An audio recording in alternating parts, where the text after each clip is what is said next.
Al, what's the key to doing these? I mean, you've got to look. What do you look for in a piece? Generally, I look for a song that's upbeat, a song people really are familiar with. It has a very well-known bass line like My Sharona or I Love Rock and Roll. You know, something you hear, turn on the radio here for 2 seconds, and you know exactly what it is. Maybe something you're getting a little tired of, that also helps a lot. Right. And is there a key to how you approach it? I look for some kind of lyrical or musical hook, something I can take off on, find something that's very identifiable, and then make a little left turn somewhere. What's next? I thought I'd go back to the hotel, maybe take a shower. I don't know. It's a busy life, David. You know, I'm a busy guy. Especially when you're in demand, right? Mic check. 1, 2. Greetings. Welcome back to the Blue Dreamer broadcast. This is another episode of Blue Speak. Today I've got on a special guest, Mr. Ray Marte of Moontooth, percussionist, producer extraordinaire. How you doing, brother? I'm doing pretty good. How you doing? I'm doing great, man. Thanks for coming on. Thanks for chopping it up with me. Of course. So I'm kind of doing this whole East Coast Long Island roundup. It's kind of crazy. I've already talked to Nick. I've talked to John. I talked to Andrew from Johnny Booth. And nice. I just talked to Sean the Butcher. So I'm like, fuck it, I might as well round it all out and try and get all the heads I can get. But it trips me up because you know, I've already told all the guys, and I was just talking to Sean last time, and you know, I caught on to the whole thing that you guys are all doing at the same time. I've been listening to you guys about 5 years, like probably 2018. You know, when Chroma came out, that's when I caught wind of you guys. And it just kind of went from there, and then I got into liquid metal too at the same time. So, and then they started playing your guys' shit on liquid metal and Johnny Booth, and so it all just kind of flowed and like culminated together. And you know, I'm just like, that's why I asked Nick the first. I was like, what is going on out there? Because I just love what you guys are doing. You know, like you guys especially. And then now, and like Johnny Booth has grown on me more, but now with their latest album, which you have fucking hand in, which it's so dope. It's such a fucking crazy album, you know? And it's like, wow. So then I'm like, what the fuck's next? You know, like, it's cool. It's so cool. You know, and then Sean and I were just talking about scenes, and it's like that whole scene thing is, there's a scene out there, you know? Has there always been a scene out there? Is it just that resonance of early scenes from the early fucking the late 80s, 90s, all that shit, you know what I mean? Like, so that's why I trip out on that, but I love what you guys are doing. So it's cool that it's all happening at the same time, and you guys just have your own sounds too in each band, and you know, so that's fucking cool, man. I really appreciate that. So yeah, I mean, it's a lot of it. Yeah, I mean, and so where I usually start is, you know, how did you get started in music? What really, from what age, what like kicked it off for you? You know, did you play any instruments? I kind of have this idea in my head for some reason, and I'll share it, but I want to hear what you have to say about it first. Well, I got to hear the idea. Oh yeah, for sure. But if you want to go first, like no, you go first. You go first. It was all. I mean, honestly, it was family. It was my mom, my dad.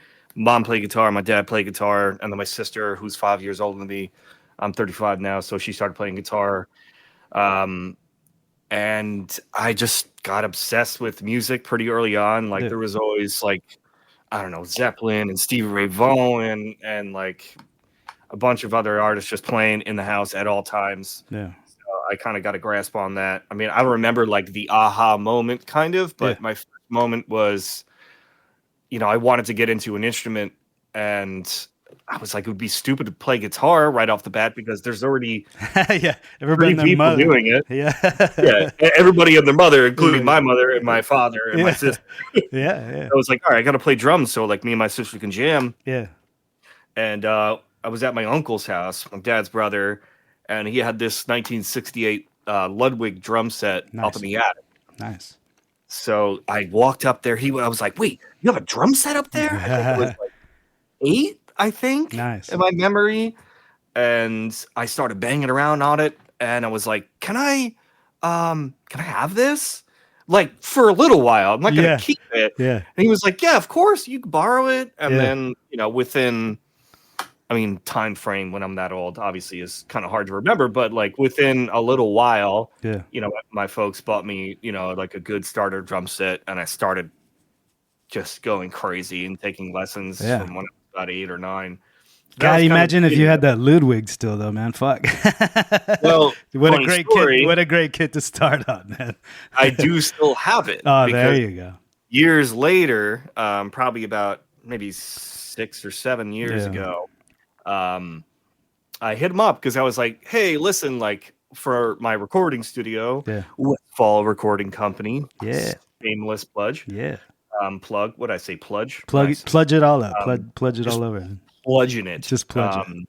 But yeah, so I talked to him. It's like we're getting together for Thanksgiving or something, and I was like, "Hey, do you still have that drum kit?" And he said, "Yeah, of course, I still have it." He's just like, "If you don't want to borrow it," I was like, "I want the kit if you're willing to sell it." And he was like, I can't bring myself to like just charge you for it, so just take it. Yeah. And he was like, What is it, like $100? I was like, "No, it's going for like $1,500-$1,500. He was like, "Wait, what?" Yeah. But so that kit is still at my studio, and I take great care of it and clean it up as much as I can, and I've tracked many records with that kit, so nice. Very thankful for my Uncle Bob. What kind of wood is it? I honestly have no idea. Old wood. It's just old wood, old wooden chip wood. There you go. Created from pirate ships or something. Yes, Ludwig pirate ship. That's that was kind of the beginning. I guess. So I had an idea. I don't know, for some reason I just catch these vibes, but I was like, did you play in school band or like marching band or anything? Oh God, yeah. Okay, see, I knew it. Ha. I fucking skirted out of that real quick. I was like, I was, like in middle school, like, I'll tell you 2 things. I was first tryout for jazz band when I was in middle school. Like, there's one thing I remember where I kind of basically gave the middle finger to like organized scholastic music, where there was a part in the song, it was an audition for a jazz band, and it said ad lib, which means basically mess around, do your own thing, freestyle for a few bars. And I played the part exactly as best as I could. And then I got to this part, said ad lib. So I started, messing around, just kind of riffing. And the guy grabs my stick and said, "Excuse me, sir, what are you doing?" And I was just like, "Well, it says it in the piece, it says ad lib." But he was like, "You're not supposed to do that. You're never supposed to do that." And I was like, "Okay, so should I pick it up from the next bar that says to not ad lib?" And he was like, "Well, if you want." I was like, "Nah, I'm good." And I just walked out. And I was like, I don't know, 12 years old. So I was just kind of like, funny. I was super upset by that. I was just going, "Mom, this guy told me I wasn't good enough." He told me not to ad lib when it clearly said ad lib. Yeah, it's just like, I wish I still had that piece of music so I could read it. But I just kind of like got super turned off from that. But that's funny. Yeah, aside from that, I did marching band, and also I only lasted 1 year in 10th grade, like wearing the hat and the suit. Yeah. And I was too obsessed with just like playing full drum set by myself and getting started in bands where when it came to the audition, like the big thing is you have to audition for snare drum. Yeah. And I basically didn't prepare because I'm an idiot and like space cadet, and I just wanted to do my own thing. So I got stuck with the smallest bass drum, which is like, I don't know, freaking like 16 inches. It just goes boom, boom. Yeah. Not cool at all. Yeah. Cool one. Yeah. And I just couldn't do it anymore. After 1 year, it was not my thing. I just wanted to focus on just playing regular drum set. And you also wanted to be like cool in a cool band and not a band nerd, right? So I mean that Yeah, helps too, you know. because it was just, I like music. So I'm like, well, if I'm gonna be in high school, I might as well do something Right. musical. But Yeah. I don't know. Yeah, it was definitely lame. Well, it's funny because I could kind of tell, and the way I could tell, and that's why I kind of caught that vibe, was because of the way you play. You play very straight back, just, chest up, just straightforward, and very kind of precise, more precision drumming than hunched and like really like, I don't know. Oh, you That's mean just like what I know. posture or Yes, just like even style? posture, like posture straight up, like you're kind of a straight back, just like I've player. been trying Yeah. to work on it. And, like, I'm sitting up straight right now, but you can't see it. But I've been trying to do it because my old drum teacher, Mark Edwards, from when I was a kid, he told me, he's like, play in front of a mirror. And he's like, it's not an ego thing. Never look at yourself like, where do I look cool? Where are my muscles? Yeah. Yeah. He's just like, well, yeah, don't worry about it. You'll look fine later. It's all right. Yeah. That was like a chubby 13-year-old kid, but he was like, just watch your back, watch your shoulders, and just make sure your posture is good. But the first time I actually tried to do that, like, I noticed that it was all hunched over and my shoulders and my arms were doing weird things, and I just made a conscious effort to try and just keep my back straight as much. I mean, I still do it. Like, every once in a while you have to kind of like lean forward and dig into a drum set, but it is helpful. Sure. For sure. I just after watching you play, and I was kind of like, I wonder if he was in like marching band or something.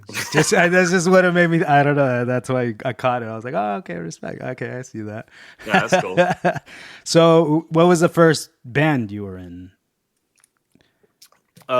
Technically, the first band I like was even in the was, shittiest little band. I mean, because I know you and Nick go way back. So yeah, basically it was me and Nick, my business partner at Westfall, Anthony. Yeah, it was me, Nick, Anthony, and my other buddy Tom Moran.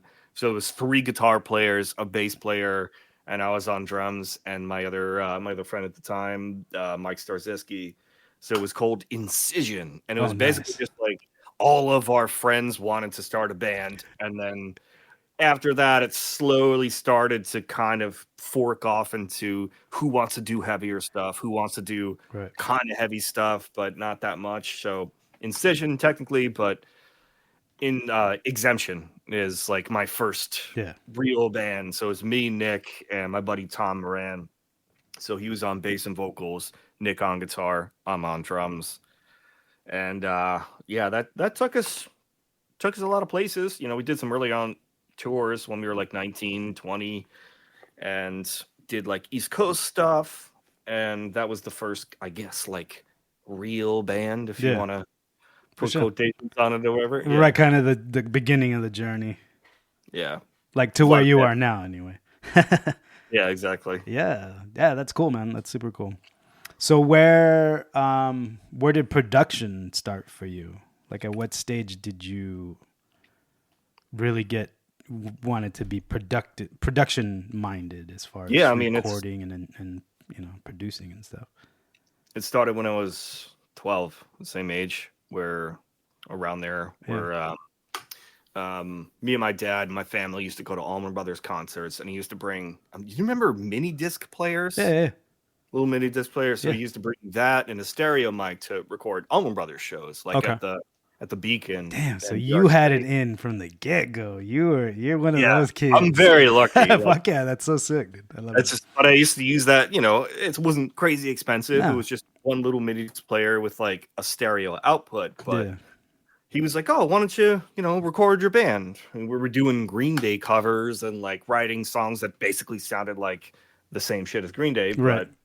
But so I'd put the mic in the middle of the room and basically just listen to how it sounded. We would play a song, and then it got to the point where like I started stacking amps. So if the microphone's in the middle of the room, the bass amp is right in front of it. You got a guitar amp on the left, guitar amp on the right, and then in the middle of that stack was the PA for the vocals. Yeah. So I could move the speakers and just try to find the best balance, because the drums were always loud, but so just with one stereo mic, I was kind of able to like move it around the room and find the best spot. Fuck yeah. And then after that, Fucking Motown style. Yeah. That's But sick, I dude. turned 13, 14, and my dad's seeing me do this stuff, and he's just like, I think we got to get you like a 16-track recorder, Nice. one of those digital ones. And like, I just took off after that. Fuck I yeah. started recording.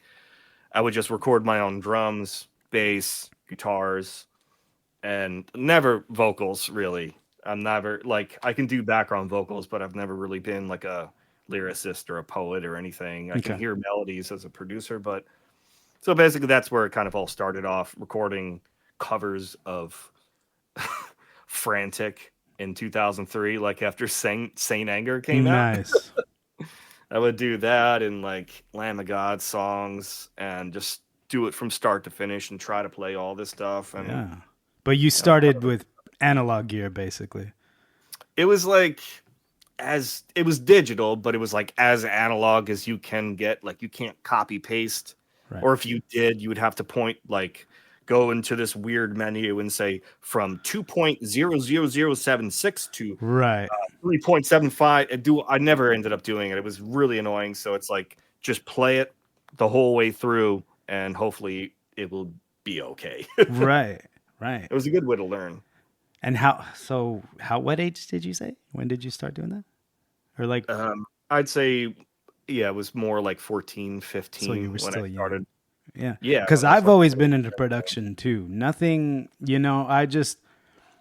I was always the sound guy and any whatever with friends, and I still do. Even I just love audio production. I always have, and Yeah, me too. when I used to chop up samples and like make hip hop beats and record whatever I could. I had a Tascam 4-track to tape, and Nice, with nice. shitty Radio Shack mics, but just to get.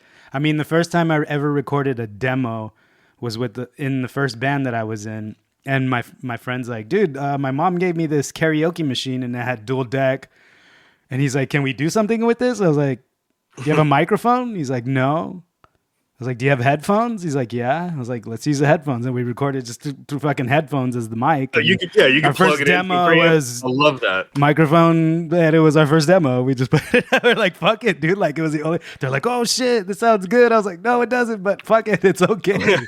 We'll roll with it.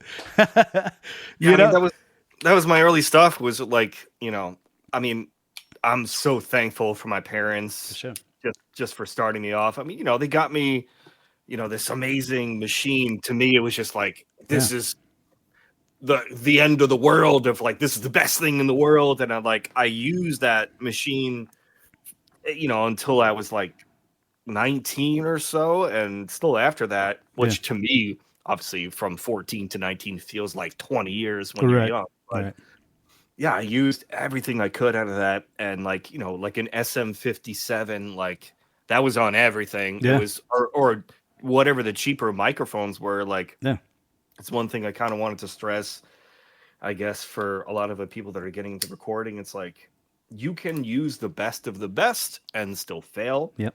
You can use just the bare minimum and learn techniques, and you can get further with that. Like, I don't know. Yeah. Don't buy something unless you're ready. I would always say, like, trust your ears too. You know what I mean? Like, that's something that people kind of take for. They're like, no, I gotta buy this. I gotta buy this compressor. But it's like, at the same time, it's, and I've heard so many artists and so many producers say the same things. It's like, it's not what you're using, it's how you're using it. And a lot has to do with your ears. The person that's capturing the sound, what they hear. That's kind of what it all comes down to. It all comes down to music and like what the song actually sounds like, which is first and foremost. And if you got a good song, if you have good tones going in, then you're gonna be all right. I still have the same SM58 I've had when I bought it when I was like 16 years old. I still have it.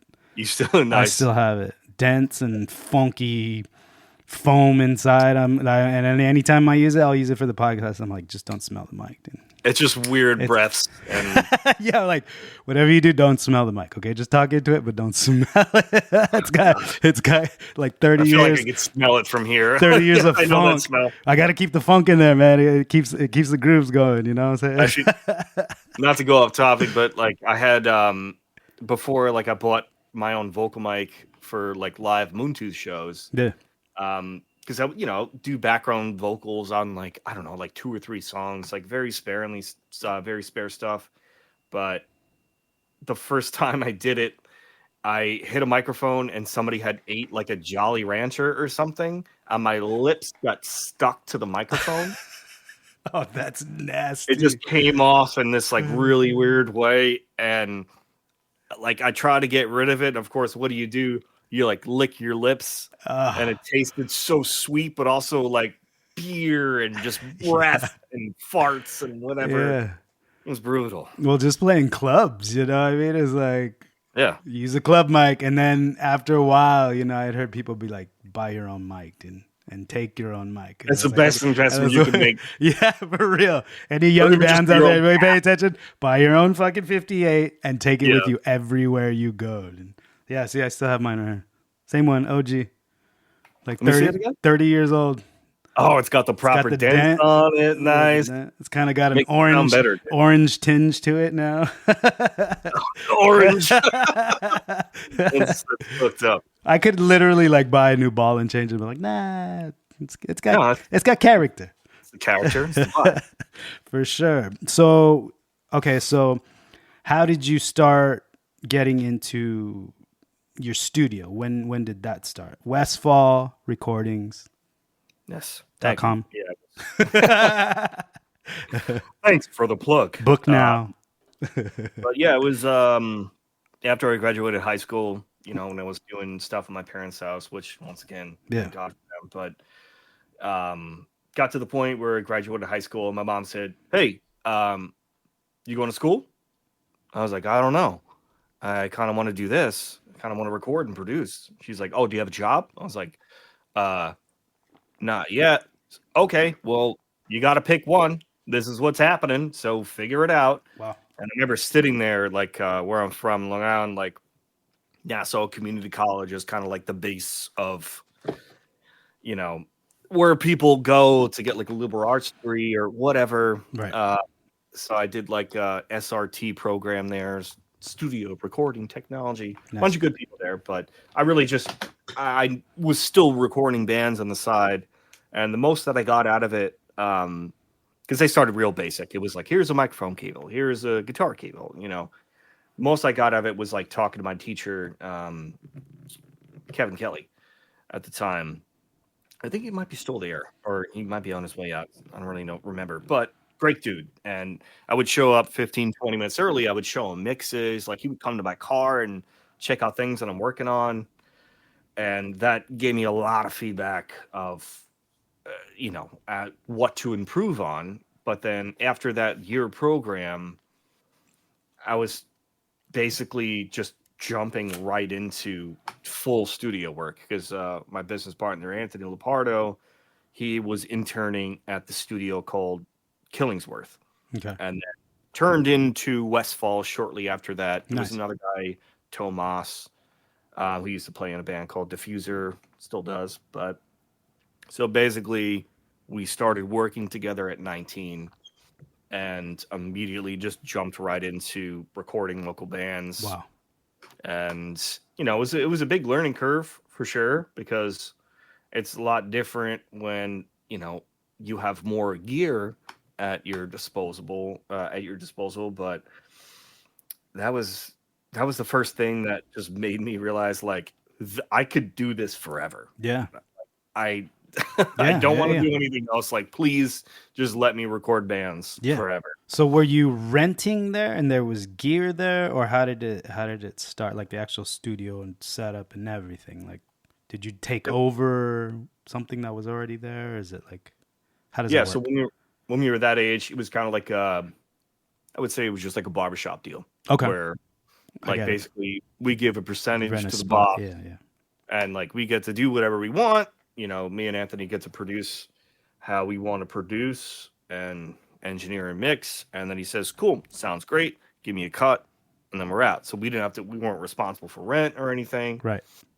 And then 12 years ago, 15 years ago, is when that guy that we were basically, when it was his studio, Santo, he moved out to Austin, Texas, and basically just like sold us the rest of the gear and all the equipment that he put in that place on top of all the stuff that we bought personally. So we made a deal Nice. basically. Fuck yeah. Yeah, and just like took out that loan and just started going. And that's when we were, about 15 years ago. So Nice. 30. But yeah, it was That's a good really deal, intense man. for That's that. a fucking good deal. That's a good way to get started with shit already there, you know. And what did you start buying? Like, what did it depend on? Was it always like metal and rock, or was it always heavy bands at first, or what would you record? Just, you know. It definitely started as mostly like as metal and rock, Okay. just because me and Anthony love metal and Sure. love Same. anything heavy. Same. And then, of course, it's like once we started getting, more projects in, we had the thought where like, are we going to be recording metal forever? Right. So we have to get new styles of music in. Branch out. Yeah. Yeah, but it definitely started that way, and I'll still have a love for that for the rest of my life, and I still do. Yeah. It's a lot of fun to mix, and it's a Yeah. lot of fun to produce. Yeah, for sure. So gear was like Mesa Boogie, Marshall, you know, all the But yeah, the amps. gear changes over the years, but yeah, the initial set of gears was like Standards. API preamps, Yeah. SSL compressor, Yeah. and just Pro Tools interface. Like the best preamps you could buy, and Right. like some compressors. I mean, now we have way more, but on a tangent about gear, which we were talking about before, Yeah. like if I had more, like I could definitely make a better product. Yeah. The first time I bought my first like compressor purchase was Purple Audio MC77, which is like a 1176 clone. And my thought was, if I buy this, I could run it through everything, Yeah. and everything else is going to sound amazing. And I'll finally get that product that I want, like the best records in the world. Yeah. Yeah, that was just my thought, when I Yeah. was 22. Yeah. And like, Yeah. as you buy more gear, it's like, oh, I definitely need this. I need that. I need Right. this. I need that. And I guess a funny example of this, I have a Shadow Hills Equinox, which is a summing mixer, where Okay. it's basically simulates a 32-channel recording console, Okay. but it's in a box. Yeah. And there's no faders and whatnot. So it's the sound of analog, but you don't have to deal with the faders and recall. Yeah. And as soon as I bought that, in my head, I was like, oh, now I can mix like Right. the best mixing engineers in the world. And it was very humbling when I got that, because in my head I thought the only thing that's holding me back is my gear. And then now, years after that, that was like 2016 when I got, or 2015 when we got that. And now, like a lot of the times, I'll make better mixes just all digital. Yeah. Like no analog gear, maybe on the way in with drums and stuff, but it's your ears, it's your experience. Yeah. It's really like you can give somebody, $1 million studio with the SSL and Yeah. walls of gear, and it's gonna sound like they mixed it. It's not gonna sound like the gear. Yeah. Well, I mean, plugins have just gotten so fucking crazy. Like the digital yeah, world has just great. expanded things, you know. And like I said, I've always been into production. I'm nowhere near pro, completely novice, but I've always paid attention. Like I was one of the first of my friends in our bands and music and stuff that bought a computer and then started doing shit on a computer. You know, I put together a computer for like $200 and just like got a sound card, and then I could run my mixer into a sound card and record, and then interfaces started coming at some, what I mean, like it's very from that point, from like the 90s and the early 2000s. And so I would just learn as I go, but I learned a lot from hip hop, from DJ sampling, and I didn't necessarily pay attention to more of the rock artists and I mean the rock producers and stuff, I was more turned on by sampling and stuff, and that's kind of how I learned too. But to me, it was always just audio, how you hear it in your, my thing now is always still, it's like how you hear it in the headphones. And then I go into the car and how it pans out in the car. And I've done that forever. So anything that I do myself, that's how I capture everything, because that's what I'm using, I want it to sound a certain way in my car. So I go from headphones to car, and that's it. And it's worked. I mean, I love that bass line. You have to have a bass line and then you go from there, the jump off, Yeah, so, I mean, that's the perfect thing. It's whatever you got, just use it. Right. Like if you have headphones that you're used to, use those and just get to learn them. And then if you can get studio monitors, even ones that are relatively cheap, I guess, like a couple $100 or whatever, get them used, set them up nice and get used to them. That's the best tool as long as you're used to them. And it's like, I could say, like, if I was to restart my studio, the first thing I would buy is like the best interface I can afford and the best speakers I could afford. Yeah. And then set them up the best way you can, like analyze the room and, get it set up just right. And then like analog gear can come after that. That's like that's the plus. Right. Because if what you're hearing is not accurate, then you're screwed, basically. You're not screwed, but right. It's like a longer learning. Right. And there's a lot that goes into production. Way more than people actually realize, I think, and that's just something I've learned over the years trying. Like, I have the hardest time capturing vocals. Like, and I'm a vocalist and I have the hardest time with it. Like, that's always been my sore spot in any kind of producing. When you say capturing vocals, do you mean? I mean, mixing vocals, like actually, yes. Cleaning them up and fitting them in the mix, and then like. Yeah, I mean, well, two things. Well, you're already basically talking. Well, you're talking through an SM7. Yeah. So I track all John's vocals from Runtooth through an SM7. So already there. And then I do use hardware on the way in. I use that 1176 clone, the purple. But even if I didn't have that, basically advice that I've got from other engineers and producers to capture a song, especially for vocals, don't solo them ever. Don't solo and listen, because if you solo and listen to a vocal, it's going to sound too bright or too distorted or too weird. And then you'll end up affecting that, and then you put it back in the mix, and it sounds weird. Yeah. So just never, at least for me, try to not do that. But it's for John's voice, for an instance, basically it's a lot of limiting. It's compression on the way in, and then just not to get nerdy, but like a wave L1. I'm taking notes. Go ahead. Yeah, like Waves L1, like their limiter. Yeah. Hit that again. Then saturation with like a Sound Toys decapitator. And then either before or after that, de-essing with a Waves C6, just a multi-band compressor. Yeah. 6K, bump it down, top end, bump it down after that. Sometimes there's another de-esser and another limiter after that. It's mostly a lot of what I do mixing wise is saturation and limiting. Yeah. Not a lot of like raw compression. But. Waves is literally the best digital shit you can get out there for production right now, I would say, right? You just get the subscription and then you're on, you can get whatever the fuck you want, right? Because I was working. I was working with a friend of mine. He used to be the drummer in the last band I was in.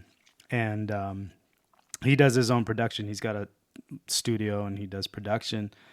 And after our band stopped playing, I started doing my own like solo project stuff, and I just recording demos. I kind of got tired of trying to make anything big production wise, like, completed. I just wanted to capture demos.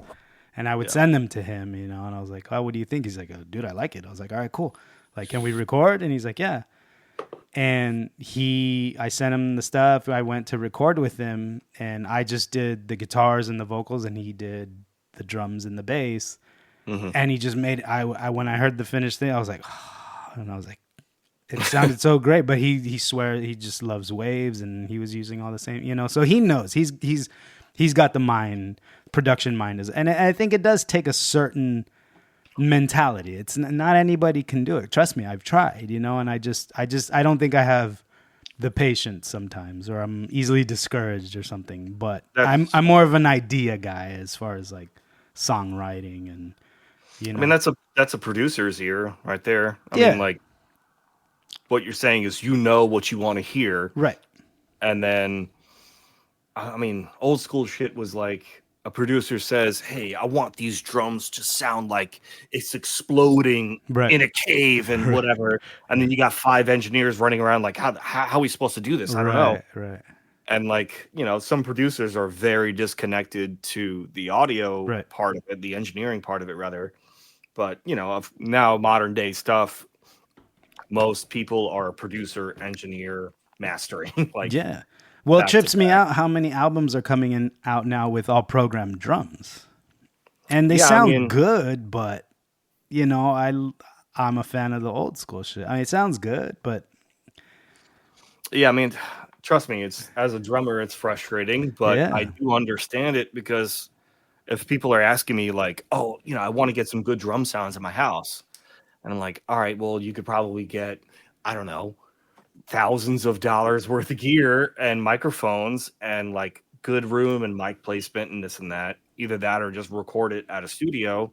Or if you want to use programmed drums, you have to get really good at doing MIDI velocity programming. Exactly. Doing really right. I mean, like a lot of guitar players that have recorded that have programmed drums, like they don't understand drums as a drummer. So it ends up being like 2 cymbals and a snare and 2 toms at the same time because I think it sounds cool, but you need 8 arms for that. But I mean, MIDI drums are a great tool. I mean, I've been using a lot of times. I'm using Get Good drums.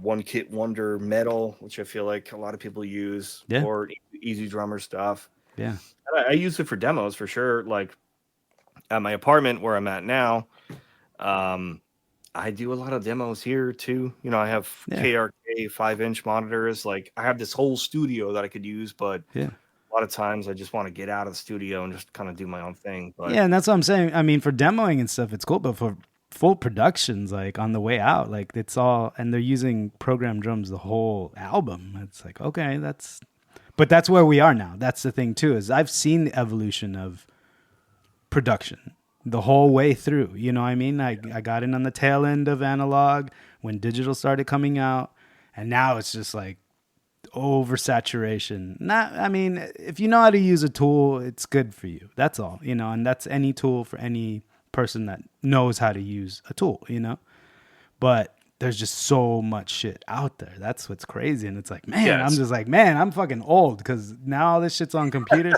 But I was right there the whole time, seeing all of it, and I dug into it here and there, like, and at this point now, I'm like, just what we're doing now. Like, I just use an iPad. I've got that small 4-track Zoom little pod track, and my phone for the and it's like the simpler the better, And it's like I'm trying to make it sound as good as possible with as little as possible. Because no, I mean you just said it perfectly. Sorry if I cut you off. No, you're good. You're good.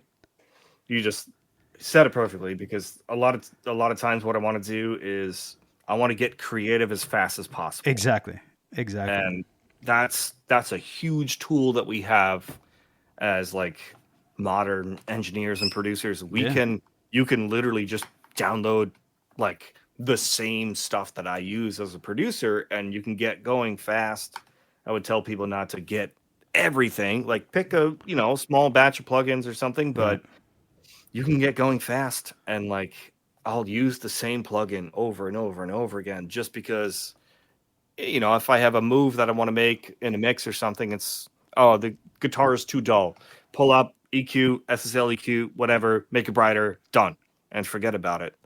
But if you go through like 16 different plugins and try each one, Yeah.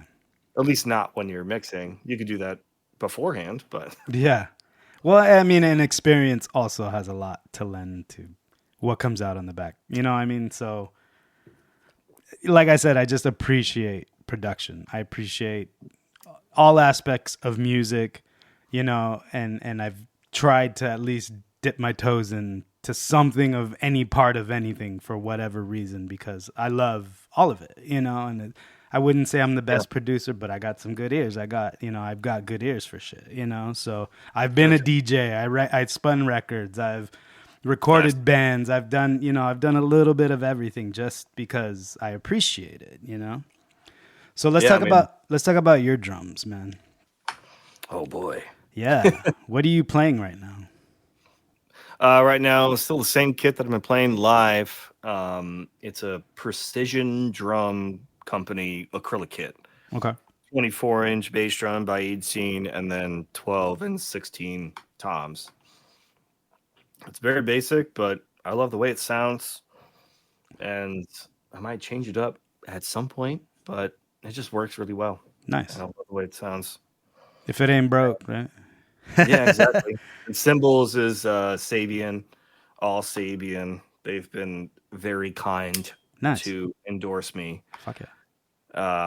And then sticks are Meinl sticks.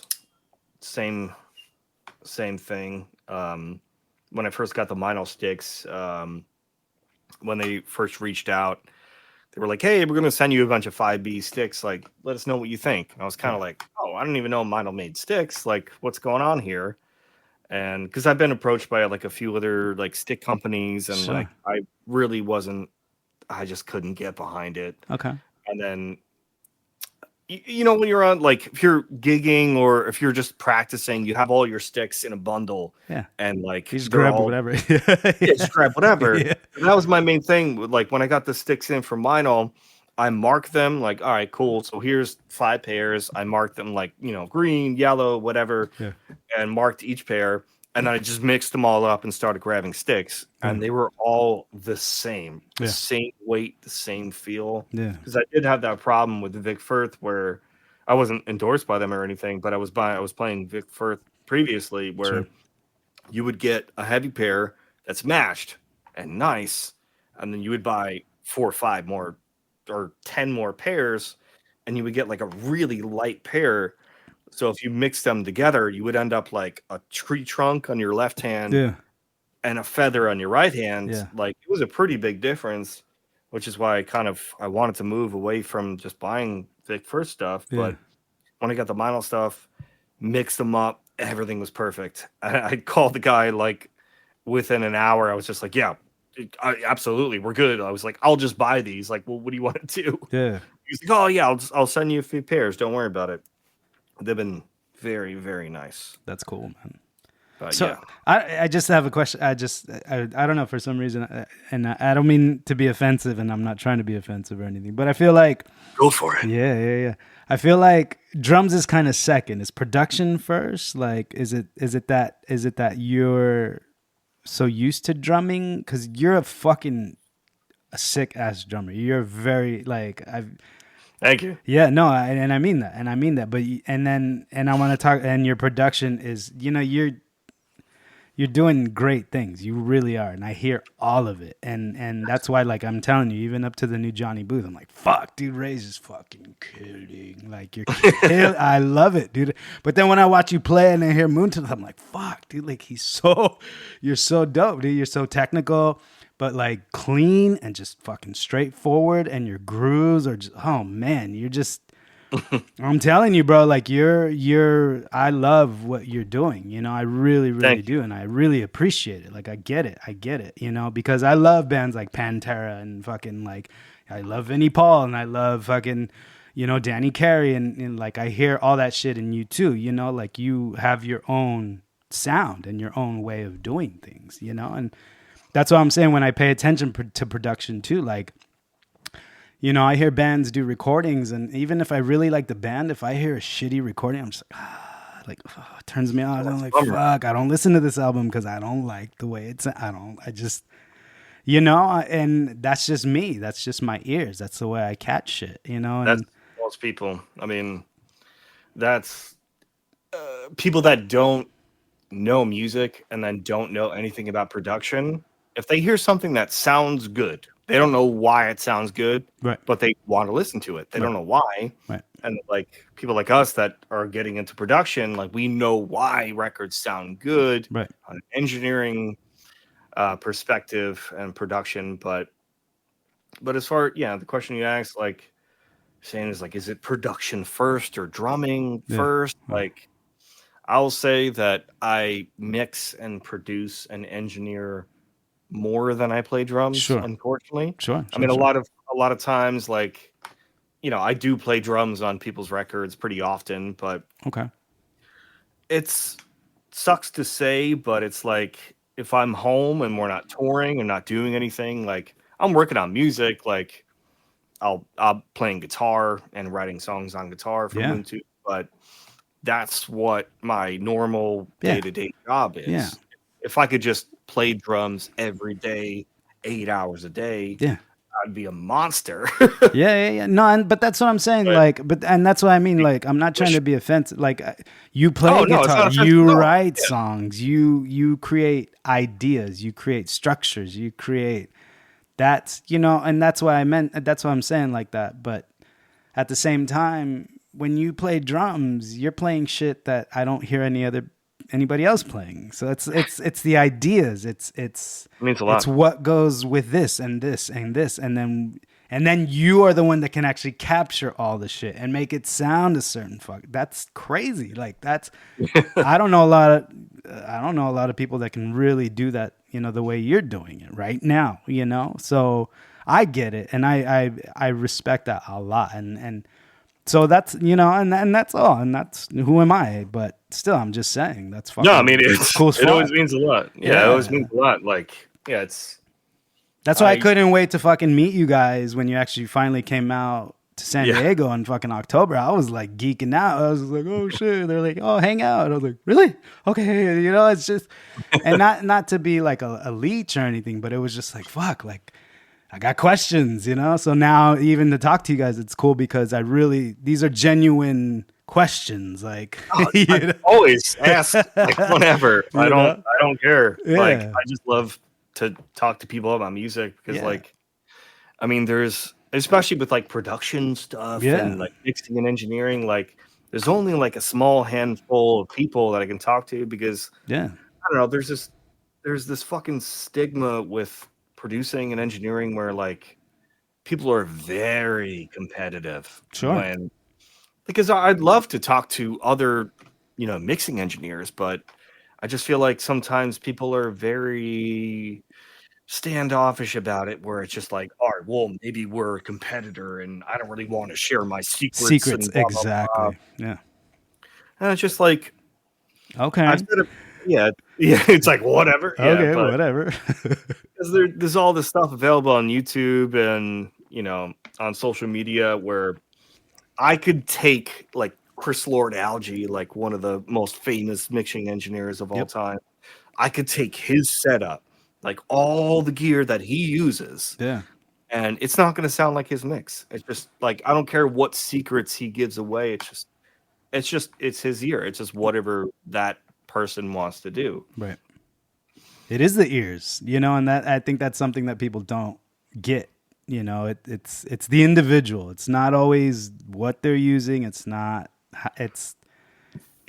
how they use them because of what they hear, and they're like, oh shit, okay, and then ideas, and you just kind of formulate from there, and then you create your own thing. Yeah, exactly. It's always whatever gear you got, just use. So right now, you're recording? How many artists are you recording right now? Like, I mean, you sent me a song. I mean, as far as not heavy, like, do you have you don't have a roster? You kind of, I mean, you're open, right? Can people can just come and pay for sessions and stuff? Actually, I should have sent you my Spotify playlist, but just for the entire, like, we have like a Westfall Okay. playlist. But one of the songs that I sent you was In Rose, Okay. the band Yes. In Rose, called Therapy. Yes, that was I'll like, play that right now. We'll get to the music in a bit, but we'll play it. I just want to get ideas of, because I've heard there was a female vocalist too that was what was her name, like Angela something, or I can't remember. I just see your postings from Westfall of like it was like guitar and vocal something kind of really mellow. Yeah, it might have been. I can't remember. I'm not sure exactly what the post was, but I mean, we're definitely posting a lot about Gabby, who is in Rose. Okay. Rose. Okay. So it might have been her. She's got, I mean, maybe the 6 saxophone player. But is it like strictly Westfall, or is it just people that are you're staying connected with that come and you do their production? Or Oh, you mean like the social media stuff, or? no, I mean just in general, because I mean, like you showed me this artist in Enrose. Is this just someone that comes to record with you and you're pushing them through social media? Like, Oh, okay. That's Yeah, I what mean, I'm saying. basically, yeah. So this girl Gabby, we've been working with her for a while. Her band's called Enrose, and between me and Anthony, we've been producing her music for a few years now. Okay. And it's basically kind of like it's not necessarily co-writing, but kind of. Yeah. It's more of just like structuring music and just building songs from the ground up. And it's all, pop music production, which is a lot of what Anthony does. He'll find artists, like a good singer that sounds great. Yeah. And then bring him to the studio, and then he'll write a song from the ground up with that artist Around their voice and for sure. So for Gabby, she comes in with a lot of ideas, and basically the song is mostly just fleshed out already. But we do our own producer thing and change some structure here and there, and just add good parts. Yeah, and I love that because I've worked with especially female artists, like I said, when I would do hip hop, kind of, I'll make beats and stuff, and then same. Work with female artists, and I love that too. It doesn't always have to be heavy. It doesn't, but it's fun to get in and be like, okay, here's the beat, sing, and then kind of, let's try this, let's, and that's. I mean, that's what we're about, really. Cool. It's like we do a lot of heavy shit, but it's basically a mixture of like super heavy stuff and very pop oriented songwriting. That's cool. Where it's mostly songwriting on that end, and just writing, like if somebody comes in, they say, hey, I want like an acoustic song to sound like Justin Bieber when he was 16 years old. Sure. Gotcha. Yeah. We'll figure it out. Then whatever else after that. And that's fun. That's a lot of fun, That's the most fun. Exactly. I get that. All right, so let's get into the music. So I always ask, any artist I talk to, give me 3 songs that, from when you first started, that's influenced you midway, and then, now kind of what's on your playlist now that really stands out. And, well, I give you 2 for the first one. You gave me 2. I'm only going to play 1, but you could shout the other one. I didn't play the Weird Al one, but that's cool. I mean, it was like 2. All right. I'll just real quick. It was 2 influential songs when I was a kid. Yeah. One was guitar based, and one was just, I just love comedy. Yeah. Me too. Same. And I love Weird Al. I fucking love that guy so much, dude. Yeah. So I get it. I would have played it, but I'm like, that's fine. It's Slayer. Won't give it away. I gotta play the hit. Yeah, I gotta play the hit. All right. So Ray picked Angel of Death. Why not?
So, you know, every metalhead and their mother knows that song.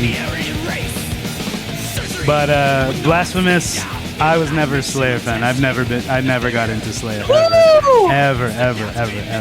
It was all about that breakdown in the middle of the song. That's what killed me on Slayer. Is it coming? I believe in about. Maybe it's another We'll verse. take it. Let's go. Yeah. This one. Little 3 seconds.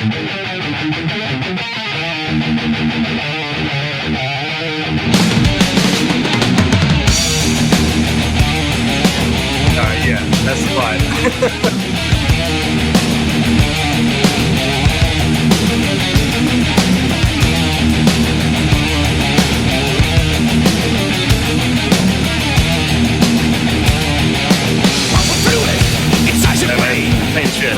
I mean, you know, and I've always been aware of them, of course, obviously. You can't be into heavy music and not know who the fuck motherfucking Slayer is. I get that.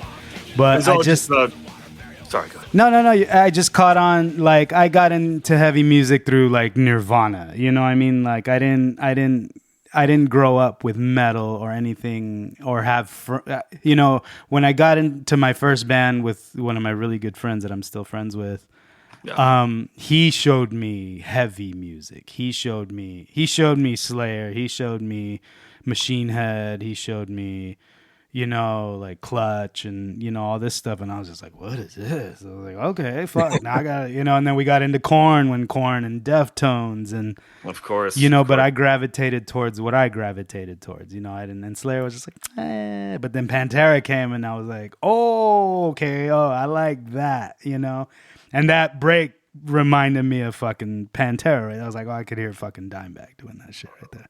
So I get that too, you know. It's just interesting. That's all, you know. I just got a soft spot just because when I was like in that age of 13, 14, I was just trying to like work on my right hand playing guitar. Yeah. And like Slayer and Pantera riffs were all about it. Yeah. Fuck yeah. What do you think about Kerry King's new shit? I was literally just listening to that a few hours ago. Yeah. It's crazy. Be honest. It sounds like Slayer. It sounds like regurgitated Slayer riffs, sure. I would say. Sure. But also, do you know who the vocalist is? I no. I thought it was that dude that does those YouTube covers when I first saw. I just saw the video, the trailer, the little clip, and that's all I saw. I was like, is that fool with the mustache? Like that does those crazy vocal covers? Yeah, my main takeaway was like vocals sound fucking sick, just very angry and cool. And like otherwise, like guitar playing sounds like the shit that I heard when I was 12 years old. Yeah, I mean, sounds sick. You can't be mad. You can't be mad, you know, like when people bitch about shit. Like I went to go see Pantera come play when they came and played here a couple months ago. Oh, you did? You saw it? Yeah. And it was when they first kicked off the whole, you know, reunion with a, you know, tribute, whatever. And people are just fucking losing their minds. And I'm like, I never got to see them in the 90s or 2000s. So I'm like, I'm going to go fucking watch Pantera. And it was sick as fuck, dude. Phil sounded so fucking good. It was good? Yeah. It was beautiful. And fucking Charlie Benanti is just fucking on point. They were sick as fuck. Like Zakk Wylde was the only one that was a little off, but like 9.95 out of 10. You know what I mean? So it was fine. It was fucking fine, dude. And the sickest part for me was there was like these two 20-year-old kids fucking rocking out, singing all the words, and I'm like, fuck, that's what it's all about. You know what I mean? Like, fuck all the noise, fuck all the bullshit. That's dope, dude. Like, and it sounded great. It was like Pantera's greatest hits show, but I got to hear the songs I wanted to hear. You know, I was like, fuck. So why are people gonna bitch? Like, what is wrong with you? You know, like I got to see Pantera finally. Fuck, you know. It wasn't Dimebag, but I still got to see the shit. You know. Yeah, I wish I saw it. Like, there was a few shows that was always at a weird time where I had something else going on, or I forgot to get Sure. tickets, and then they're like $1,000 or something in Yeah. New York. But Yeah. yeah, I went by myself because I was like, I don't want anybody to fuck up my night. go for I'm it. gonna be there all night as long as I want to be there. I'm gonna, you know what I mean? It's like I want somebody to be like, I'm ready to go. I'll be like, bro, shut up. And even Lamb of Anybody- God was sick as fuck, dude. They were so dope, and I never seen them before either. Yeah, I was gonna say anybody that feels weird about going to the show by themselves just needs a second look at life. For real, yourself. yeah. Be Just go for grateful. it. Be grateful when you get to go Just shows by go. yourself. Like, Yeah, just go. You know, if we don't friends, just go. All right. Next, you pick fucking Blood and Thunder. Fucking Mastodon. Yeah, it's like pretty basic for Mastodon, but that was definitely a big deal for me when it came out. And I asked why I asked, and there's reasons behind it. yeah. Let's play the motherfucker.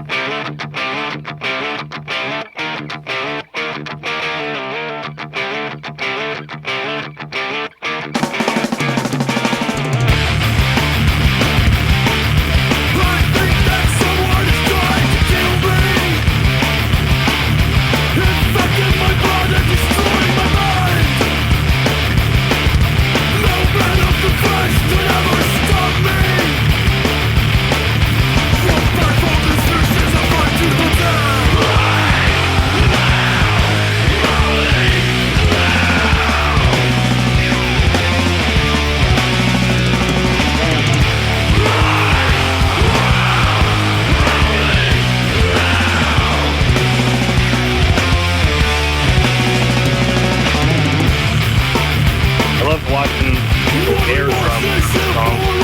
The what? I love watching people air drum to this song because their arms are always flailing around. They can never quite get it. Dude, Brondale is a bad motherfucker, man. Absolutely.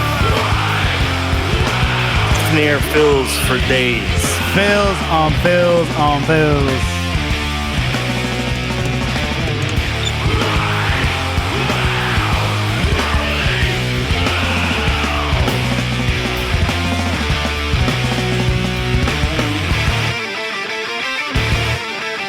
Yeah, it blew my mind when I first heard that. I didn't even get into Mastodon until The Hunter. Hunter, really? Yeah. Damn, Yeah.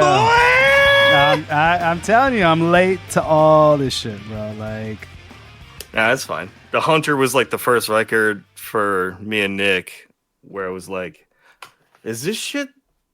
This is not the same. yeah, what do they got a little, yeah. Okay, go ahead. Sorry, go ahead.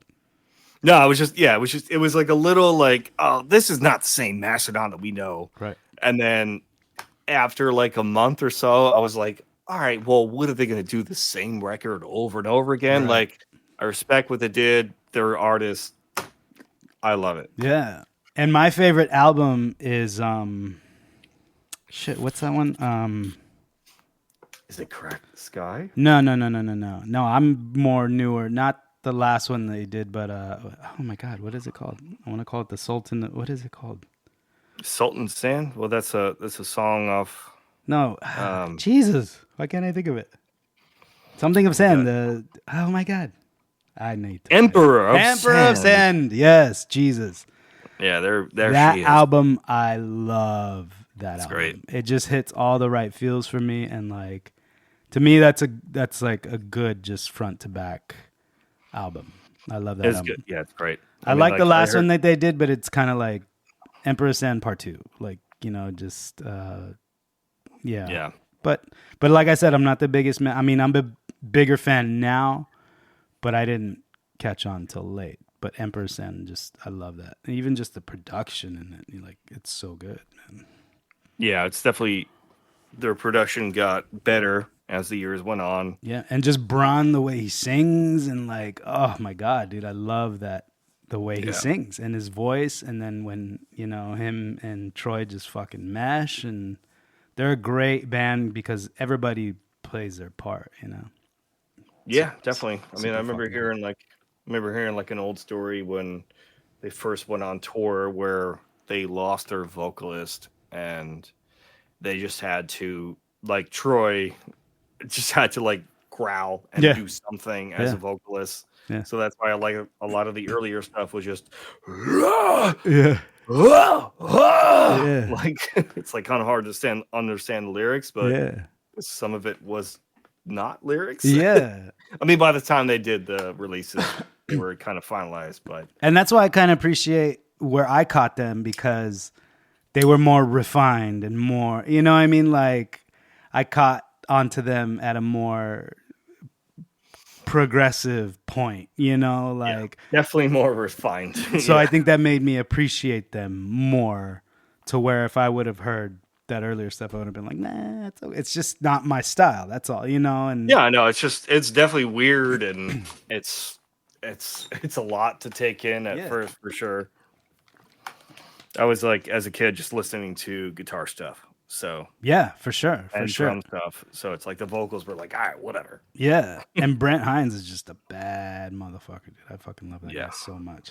He's actually led me towards like great like country artists, and just watch it. Dude, I have exactly. I have a funny Mastodon story. So Emperor San, they were touring and they came out to San Diego. And I took my nephew. I was like, dude, Mastodon's coming. You want to go see them? He's like, yeah, let's go. I was like, all right, cool. And he came to my house, and it's kind of embarrassing. What's going on here? Bud? Why are you laughing? So he came to my house, right? And I was like, dude, like let's pregame. Let's pregame before we go to fucking Mastodon. He's like, all right, cool. And so we pregame. Wait, how old is your nephew? He was 22, 23. Oh, so he's no, it's not like, no, it wasn't like that, but it was he still doesn't know shit yet, but no, but he showed me a lot of like newer artists. He's very musically inclined, and so he'll show me. I'll ask him once in a while, I'll be like, what's going on out there, dude? Like, you know, show me some shit I haven't heard, and he'll show me some shit. He's super fucking cool. Nice. Yeah. He's a good egg. And so I was like, let's pregame. He's like, yeah, fuck it, let's go. And then we went out there. We were already like kind of buzzing, like when we were standing out front waiting to get inside. And fucking Mastodon's bus is right there. And then Brent comes out. And I was like, oh, fuck. I was like, I'm going to go fucking talk to this fool. He's like, bro. I was like, I don't give a fuck. He's right there. I got to go fucking talk to him. And it was him and like two other dudes. I don't know if they were road crew or dudes from the other. I don't know. But I was just like, I gotta go down. Now's the time. And I was like already like I was already on a good one, dude. And I was just like, fuck it. So I just kind of like, they were just standing there smoking cigarettes, like hanging out. And I was like, just kind of like, doop, like scoot. And like homeboy I think he had a little drone, like one of those little mini drones, and like in his hand. He was like, dude, check this shit out. And he was like, he like flipped it over and he was like, oh, what's that right there? I was like, I think that's the clitoris. And they were like, oh, God. And they looked at me and they were just like, who the fuck are you? I was like, Brent, can I take a picture with you? Like, dude, it was so bad, dude. Like, it's like not the experience that you wanted in your mind. Dude, but I took a shot, man. I tried to be funny and fucking hang out, dude, for like 5 minutes. And it was horrible. But at least I got a picture. Not one of my proudest moments, but hey, fuck it. At least I tried, dude. That's usually what happens. It just ends up being like some tired musician, like, hey, what's going on? How you doing? I haven't slept in 5 days. Exactly. But that's my awkward fucking, hey, you know, whatever. I own my shit, bro. That's I don't great story. I don't care, dude. I still got the picture somewhere. Exactly. I got the picture. That's what's up. But it's so funny. Even in the picture, he looks annoyed, dude. He's just like, get this motherfucker away from me. Oh, dude, you gotta send me that picture. I'd love to see it. Oh, dude, it's so funny. All right, let's get to the next one. So, Car Bomb. Jesus, these guys. Yeah. When I got into them, I got into them about the same time as you guys too. When I think Meta had just come out at around the same time too. Yeah, 2016 was Meta. Yeah, so I heard it. I just caught it in the same, and I was just, at first I would listen to it and I'm like, I don't get this. It's crazy. It's crazy, you know, it's super crazy. And now like I've kind of been in contact with Greg here and there. I'm just like, dude, like I want to talk to him next. Like he's like, we're working on some new shit. He's like, maybe when we drop the album, I'll hit you up. I was like, please, like, I think he's just one of the greatest guitarists like ever. So Car Bomb, Scattered Sprites, which is actually one of my favorites.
That was a very long piece. So, have you guys ever played with these guys? Yeah, we played with Car Bomb in the early days of Moontooth. It was at oh geez, I'm forgetting the name. Danny's place. Even Flow. It was a bar in Bayshore. So it was Car Bomb, us, and Cryptodira. Nice. And I fucking love Cryptodira too. Oh, I love awesome, them so much. awesome music, awesome dudes. But yeah, it was the three of us. I remember me and the drummer from Cryptodira, Matt, just like watching Elliot play drums. And it was one of those shows where it was just random night. Nobody was there. And, relatively nobody there. You know, like 30 people or something. It was like the bands and their girlfriends and whoever else. And like all of us just had great sets. And it was just an awesome music night. But just watching Elliot play drums he's just on another level. Yeah. All of them, man, because... And that's what would mess me up when I was listening to them. I was like, what is the time? And then it's like, everything like slurs. And it's like, how do you do that live? And I've seen their live videos and it's like, no clicks. They don't play to clicks. They don't. Yeah, I was going to say, No. He does not track to a click. That's amazing. That's some jazz shit right there, bro. That's crazy. Yeah, at this point, it's fucked up. But it's beautiful. It's like the most beautiful shit. And then when I hear Greg's like electronic shit, I'm like, okay, his brain is fucking crazy. He's got crazy brains. Yeah, it's just the sounds that he comes up with on guitar. It's just Yeah. Nasty. It's just that's what drew me to this song because I've never heard Yeah. a guitar sound like that in my life up until this song. Yeah, and I saw where he did a demo at NAMM. I think it was the first year after COVID, like 2020. I don't know, but he did a demo with Fortin, and it just watching him work his pedals and shit, and I was like, this fucking guy, like, oh, it's so sick. Like him and Stephen Brody from fucking Mutoid Man.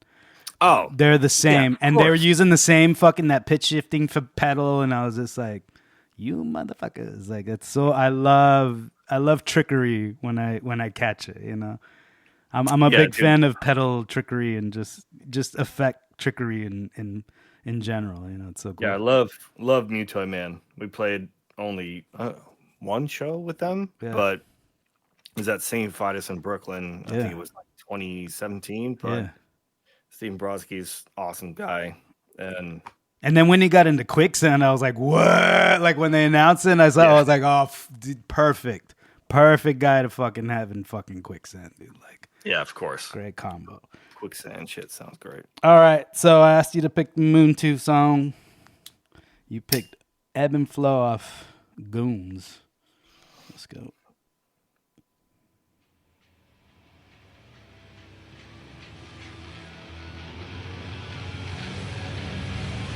Oh, let's go.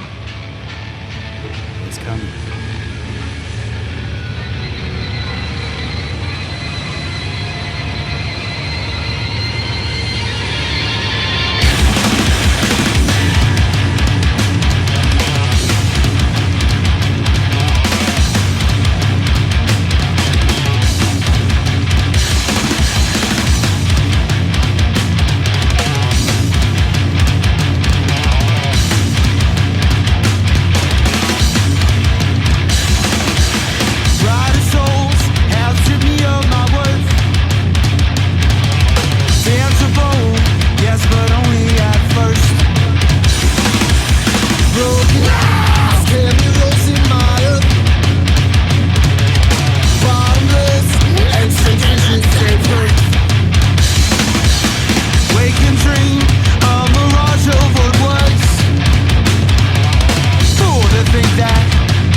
That was just the beginning of Moontooth, really.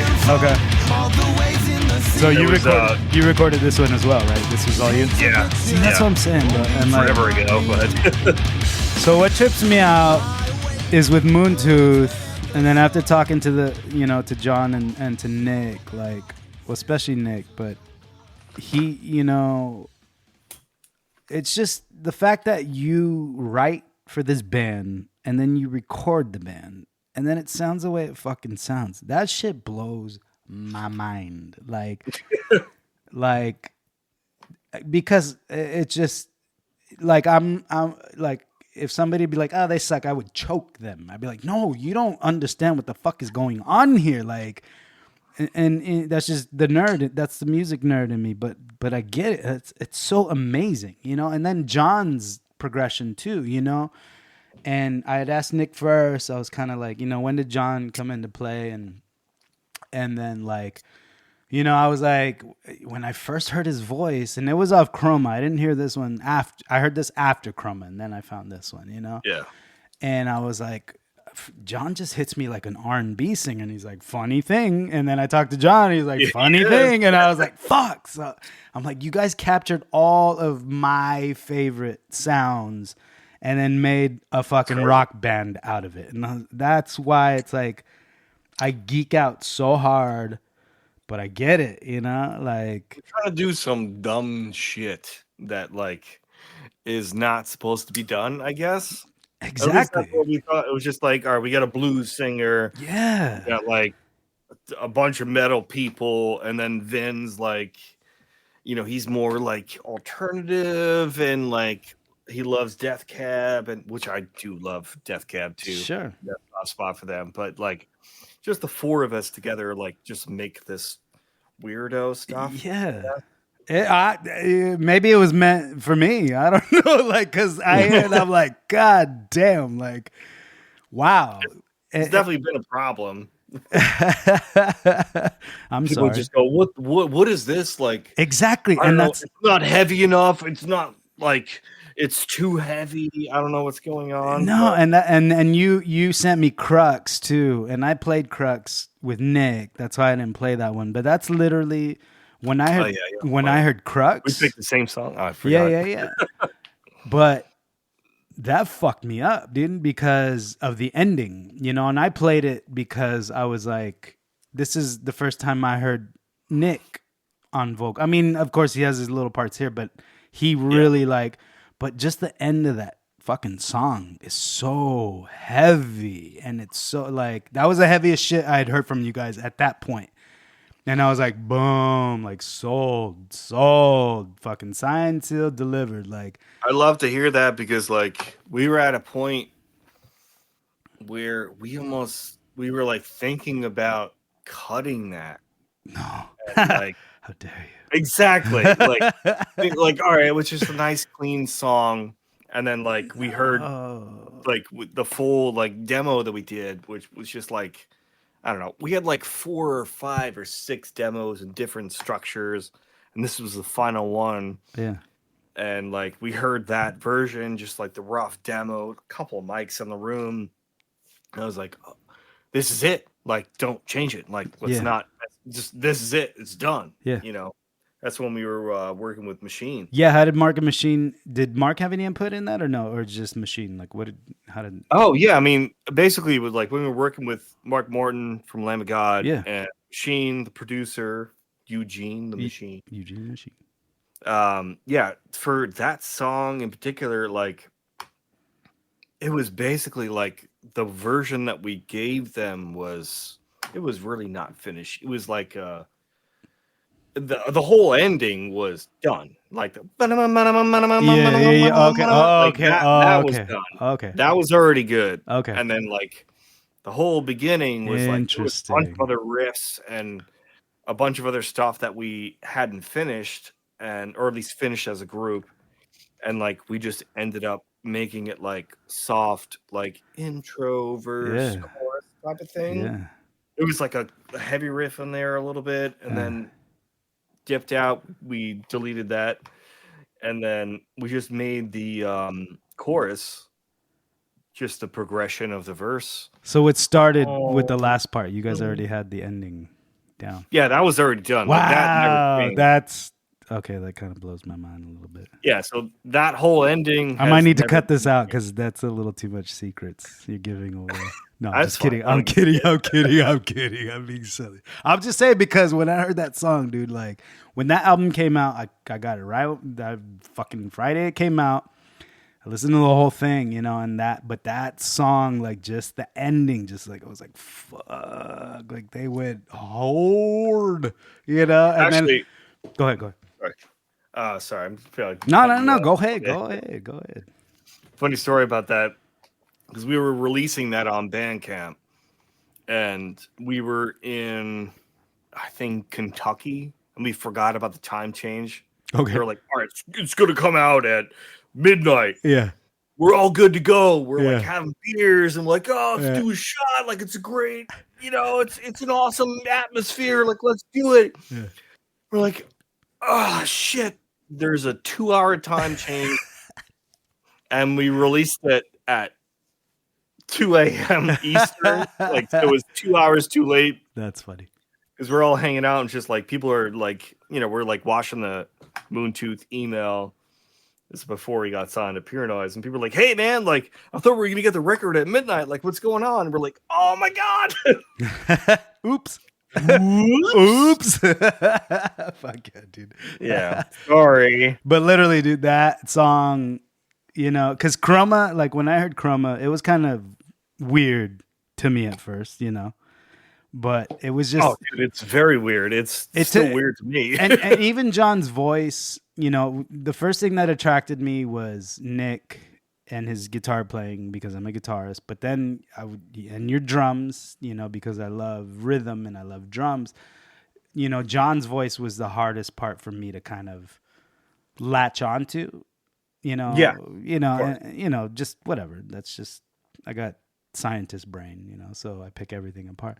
But then once I started getting it, and then Crux came out, then I was like, oh shit, like you guys kind of, you refine, you kind of like soften not soften, but just kind of rolled out the edges and made it a little, was that intentional? Like, yeah, it was. I mean, a little more direct, I would say, more direct approach. Yeah, I mean, the story I wanted to tell when you were like in the middle of that sentence was when we did Chrome Paragon. Yeah, the vocals were like out there, okay, and very artistic and sure, awesome, sure. But Lord of the Rings kind of.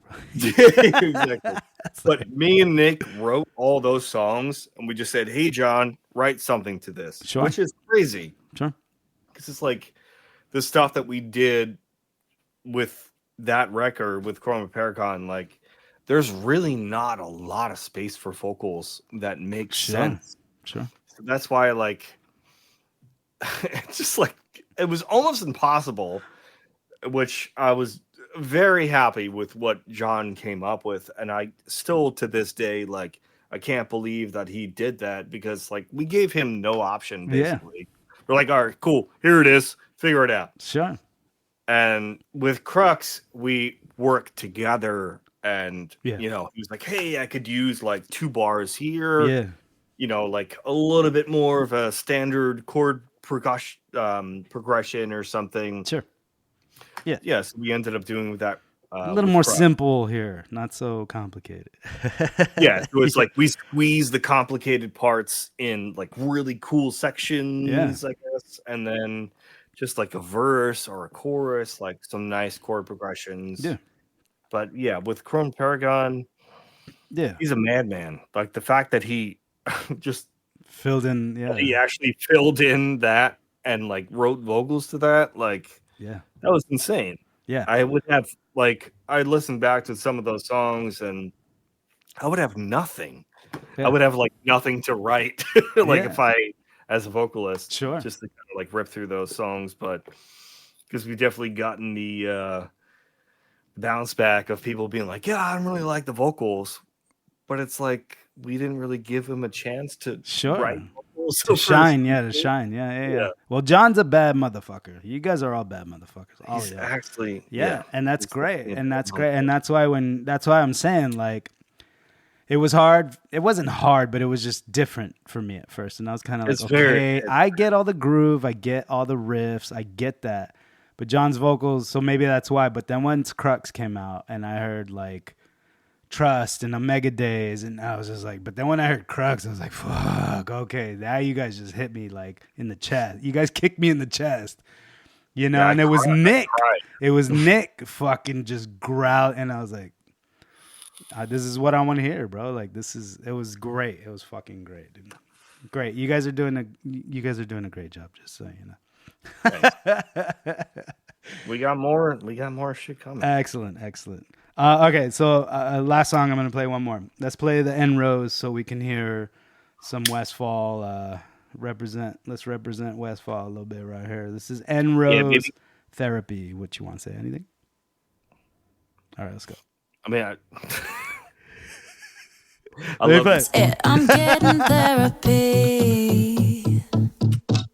'cause I am seeing things.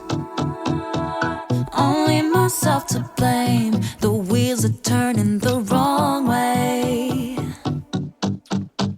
Feel like I'm over that hill, but falling at the same time. Falling at the same time. Fine, I'll try to act chill, but have you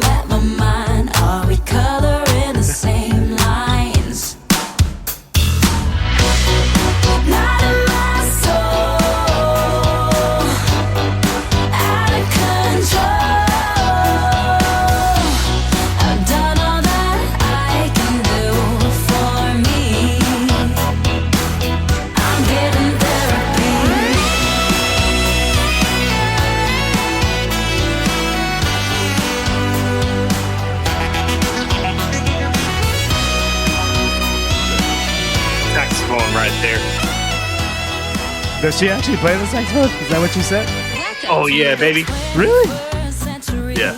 Crazy. That's cool. Respect. So there you go. That's the spectrum of WestfallRecordings.com. Is it .com? Yeah, I think so. Book now. Westfall at Westfall Recordings on Instagram. Yeah, exactly. Book some time. Yep, the Insta. Pop or metal or rock or folk. I think they're gonna start doing bluegrass bands. So get in on it. Let's go. Dude, I love bluegrass. Like some nasty. You like country? Let me ask you this: you like country?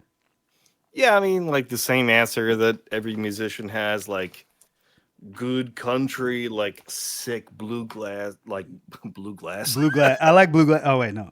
A bluegrass player. I like that bluegrass. Bluegrass player, like awesome banjo player, somebody that has like slide guitar with the action on the guitar, super high. Yeah, exactly. Cheese, like cheese slicer, fucking. Those dudes, they're just nasty at it. Yeah, like those country players. And you ever heard any new? Have you heard any new artists like that are out now, like new bluegrass or like country? Hey, it's bro, like not really my scene, but listen to my mixes, dude. I'm telling you, I'm gonna send you. I'm finding new artists. Them Yeah, me, dude. please. Yeah, that's what I'm saying. Like I find, so my thing, what I do with my mixes is I find artists that are all out now, within the last like 4 years, and I'm finding reggae artists that are doing like rock steady and ska, but like now, Yes. and bluegrass and country now, and like I have my certain styles that I gravitate towards, and even like R&B and soul, like the oldies, like the lowrider cruising oldies. But now everybody now within the last like 4 years. So that's what all my mixes are. And then metal and you guys and so that's the shit I like. So that's what I'm going to put out there. But my thing is I'm trying to make it all recent. I could easily make a playlist of fucking Metallica and fucking Pantera or fucking Rick James. Yeah, and we don't want that. Kool and the Gang or I've done all that. I've been a record DJ. I've done that shit. I'm trying to make it a little more interesting that all artists that are doing shit now. So I'm trying to find new artists. It's harder than you think, but the algorithms are nice now. So cool, man. Well, thank you for coming on. Giano going on right now. We got the outs. This is the outs. The outro. I forgot about it. Sorry. It's all good. Thank you for coming on. No problem, brother. Thank you for spending some time with me. It was fucking cool, man. It was great connecting with you. Whenever you want to spend time, brother. That's right. We got this. Just right. I'm gonna spit a verse. Go, hit it. Actually, no, I'm not gonna spit this verse because I'm just gonna spit. I can't. Spit. We can't. A verse. Baby boy, my baby boy, my sister's nephew. Actually, it's my nephew. Hello. I can't really spit verses, but how you doing? I'm from Long Island. We say how you doing. The only thing we want to know is how you doing. How you doing? We get bagels and chill. What you know about that? Yeah, it's really just bacon, egg, and cheese on the spot. Scoop it out. Scoop it out. No scoops? Fuck you. I'm not doing a scoop. No scooping around here. All right. Before I embarrass myself any further. That's all good. That was beautiful. Ray, I fucking love you, dude. Thank you, man. Love you too, man. Thank you for coming on. Thank you for spending your time with me. So, where can they find you? On Instagram, wherever the fuck. Put it out there. My name on Instagram is pretty simple. It's Ray Marte, Moontooth Westfall. It's my name, studio, and band. Not really too exciting, but find that's my Instagram name. Find them where you can. Book at Westfall Recordings. Get down. Let's go. Yeah, all right. Well, thank you to anyone out there listening, to anyone paying attention. This is your Blue Dreamer broadcast. Until next time, much love and respect. Peace.